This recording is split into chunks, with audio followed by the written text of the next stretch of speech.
As Conan said, crushing your enemies is one of the best things in life. For gamers who thrive on competition, strategy, and the thrill of outsmarting opponents, PvP MMOs offer an unparalleled experience. Whether you're a fan of large-scale battles, duels, or open-world skirmishes, there's a PvP MMO out there for you. Let's go over some of our favorites. Star Wars: The Old Republic is a story-driven MMO that in many ways plays like a single-player RPG, much like Knights of the Old Republic, but it is also a decent PvP MMO. PvP definitely isn't the main draw, but if you enjoy varied PvE gameplay with a bit of PvP sprinkled in, The Old Republic might be the game for you. The Old Republic offers a diverse PvP experience that caters to both casual and competitive players. The game features several PvP modes, including war zones, objective-based battlegrounds like Huttball and Voidstar, where teams compete to capture points or complete objectives. For smaller-scale, intense matches, arenas provide 4 versus 4 combat that rewards teamwork and skill. While open-world PvP exists in zones like Outlaw's Den and Elam, it's less emphasized compared to instanced PvP. ArcheAge features a unique sandbox style of gameplay that gives players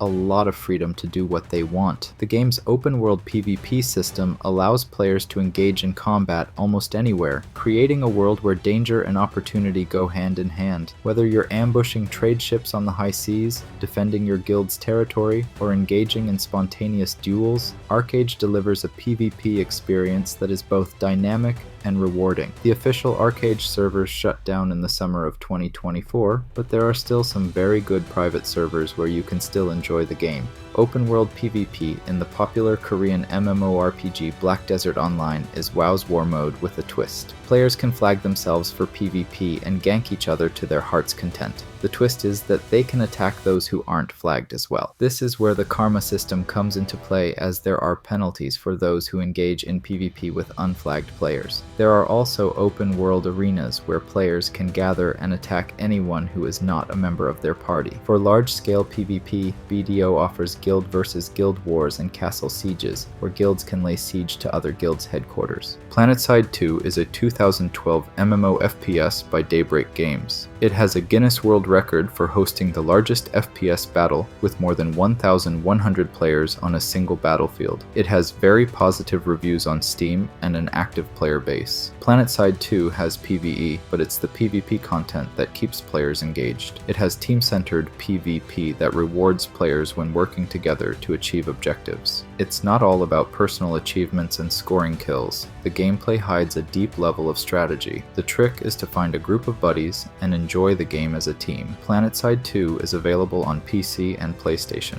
Whether you are a retail or classic player, WoW offers so much in terms of PvP. If you prefer open-world PvP from early levels, take your chances on a WoW Classic PvP server. It's a gank fest most of the time, and it's not always fair play, but that's part of the fun. Some high-level players delight in killing newbies who don't stand a chance. Retail PvP is more organized and structured, with many battlegrounds that feature various scenarios. Arenas are popular as well. Throne and Liberty, developed by NCSoft, has been a highly anticipated title, especially for fans of the Lineage series. Marketed as a spiritual successor to Lineage II, expectations were high for a game that would deliver the same hardcore PvP experience that made its predecessor a legend. However, Throne and Liberty has taken a somewhat unexpected turn, focusing more on PvE content while still offering a decent PvP experience. Throne and Liberty still has great PvP, even if that isn't the main focus. The main draw for PvP players will be the large-scale battles. Mortal Online 2 is a hardcore sandbox MMO that takes PvP to its most brutal and unforgiving extremes. Mortal Online 2 offers a fully open-world, first-person experience with a heavy emphasis on player-driven conflict. PvP is the heart and soul of Mortal Online 2. The game features full loot, open-world PvP, meaning that if you die, you lose everything you're carrying. This creates a high-stakes environment where every encounter, whether with a bandit, a rival guild, or even a seemingly friendly stranger, can turn deadly in an instant. The game's combat system is skill-based and relies on precise timing, positioning, and weapon mastery, making every fight feel intense and rewarding. rewarding. Guilds can claim and control territories, building castles and fortifications to defend their land. Siege warfare is a major aspect of the game, with large-scale battles involving hundreds of players fighting for control of resources and strategic locations. Ask 1,000 players about EVE Online PvP, and you'll get 1,000 different answers. Some will say that it's pointless, others will say that it's unfair, and some might even call it fun. Your EVE Online experience depends on your interactions with the other players. Solo PvP is unbalanced, and it won't get you far. Alliance PvP, on the other hand, is a different experience. The game is known for its large-scale, long-lasting PvP wars, which have on occasions cost players hundreds of thousands of real-world dollars. Learning how to PvP in EVE Online takes time and a stable group of like-minded players who help each other. Blade and Soul is a gem amongst free-to-play MMOs. While most free MMOs focus on either PvE or PvP, Blade and Soul do both. With its unique, fast-paced combat system, PvP in Blade and Soul is often said to feel more like a fighting game than an MMO. The game has open-world PvP and arenas. Taking part in world PvP is just as easy as putting on your faction's costume. Open world has no penalties, so it's a gank fest. Arenas supports team-based PvP fights. PvP in Blade and Soul is fun because the game's combat system is action-based and fast-paced. High-ranking PvP players get exclusive rewards, including costumes, to show off their accomplishments. The newly released Blade and Soul Neo offers a reinterpreted classic experience with improved graphics and provides a great entry point into the game. Elder Scrolls Online features a large PvP map and smaller-scale PvP battlegrounds. The Three Alliance War takes place in Cyrodiil, a zone that becomes available at level 10. Players that enter Cyrodiil before max level gain temporary attribute boosts. The ESO PvP system features campaigns that players can join. Each campaign has different rules and rewards. Battlegrounds arrived in Elder Scrolls Online in the Morrowind chapter, but have been included in the base game so anyone can access them. Battlegrounds support 12 participants divided into 3 teams. 5 scenarios, including Deathmatch and Domination, are available.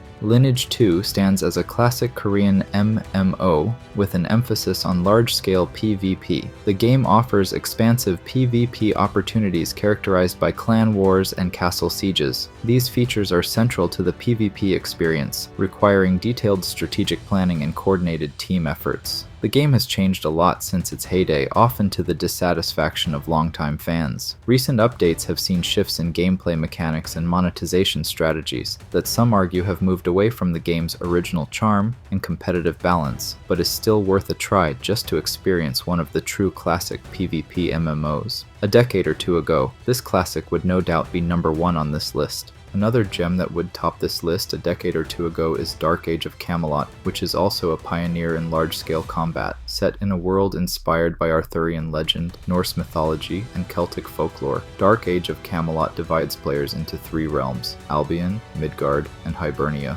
Each realm has its own unique classes, abilities, and lore, creating a distinct identity for players to rally behind. The game's PvP is centered around large-scale battles for control of keeps, relics, and territory, making it a pioneer in the realm-based PvP format that many modern MMOs have tried to emulate. DAoC of Camelot's RVR system is its crown jewel, offering a mix of open-world PvP and structured objectives. Players can engage in small skirmishes, roam the frontier zones in search of enemies, or participate in massive sieges to capture keeps and relics. The game has changed a lot since its release back in 2001 and is difficult for newcomers to get into in 2025, which is why it's not higher on our list. Hands down, Guild Wars 2 has one of the best, if not the best, combat systems, with a fantastic tab target / action combat hybrid system, which works well in both PvP and PvE. Unlike other MMOs that require players to unlock PvP content by completing PvE activities first, GW2 allows you to jump into the action early on. Players are automatically scaled to max level 80, and they have access to all of their class skills and abilities. Experience and practice do matter, but you get the chance to develop your PvP prowess as soon as you create a character. Its world versus world mode is a standout feature, pitting hundreds of players against each other in massive ongoing battles across sprawling maps. New World had a rough start after it was released back in 2021 and lost a big part of the player base due to bugs. Most of the bugs have now been fixed, and New World is now actually a very good game. Early in development, New World was going to be a hardcore PvP MMO, but Amazon Games shifted the focus onto PvE before release. The PvP system is still very good though. The game's faction-based warfare and territory control system create a dynamic and competitive environment. Players can flag themselves for PvP in the open world, leading to unexpected encounters and intense battles. The game's wars, massive 50 versus 50 battles for control of settlements, is a highlight, offering a mix of strategy, coordination, and sheer chaos. Several elements make Albion Online a unique MMO. It's one of the few isometric games of this type. It has sandbox gameplay and it focuses on PvP. There are no classes, the economy is player-driven, and it features an open world. In Albion Online, players drop loot just like mobs and others can take it. A penalty system is in place to punish those who abuse the PvP system. The game's PvP is divided into several tiers of risk and reward, catering to different playstyles. In yellow zones, PvP is optional and non-lethal,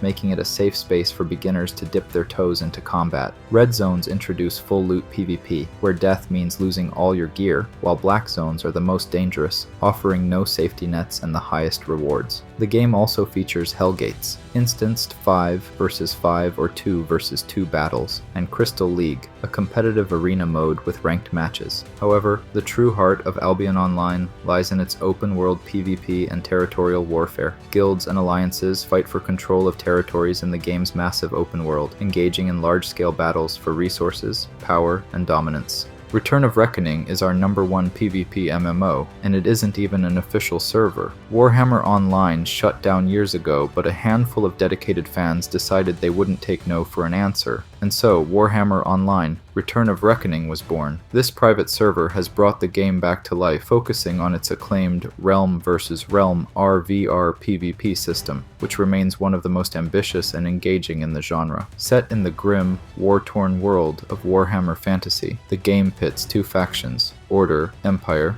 Dwarfs, and High Elves, and Destruction, Chaos, Greenskins, and Dark Elves, against each other in an endless struggle for dominance. The heart of Return of Reckoning lies in its large-scale RVR battles, which take place across sprawling open-world zones and instanced scenarios. Players can engage in keep sieges where hundreds of fighters clash to capture and defend fortresses, or participate in smaller-scale battlegrounds that focus on objective-based gameplay. The game's public quests and open-field RVR encourage spontaneous skirmishes, creating a dynamic and unpredictable PvP experience. What makes Return of Reckoning special is its dedication to preserving the spirit of Warhammer Online. The developers have not only restored the game, but also improved upon it, fixing bugs, balancing classes, and adding new content to keep the experience fresh. Entire cities that weren't included in the original game have even been added to the server by the voluntary devs. Are there any PvP games we missed on our list? Let us know what your favorite is in the comments.